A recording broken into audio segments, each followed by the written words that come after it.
আমরা আশা করি এবং আমরা করি। আল্লাহু আকবার।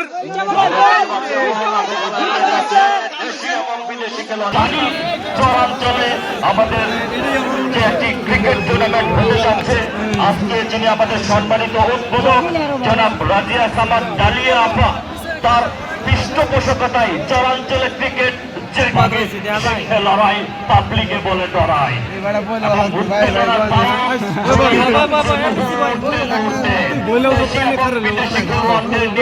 যারা কোচ রয়েছেন শেরপুর জেলা দলের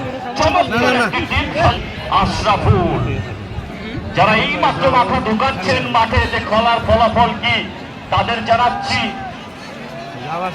উত্তরা স্পেশালাইজড এর জার্সি পরা যারা, তারাই শেরপুর জেলা দল 1-0 ব্যবধানে লিড দিয়েছে এবং নিজের দলের জন্য বিউটিফুল। আমরা দেখতে পাচ্ছি আমাদের আহ্বায়ক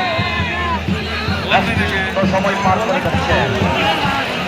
উত্তরা স্পেশালাইজড কল্যাণে শেরপুর জেলা দলের একটি চৌকস টিম সাজিয়েছে। আমরা জুবাইর রহমান বিপ্লব ভাইকে ধন্যবাদ জানাই। সেই সাথে সকলকেই অভিনন্দন। খেলার সাথে যুক্ত হন, মাদক থেকে মুক্ত হন।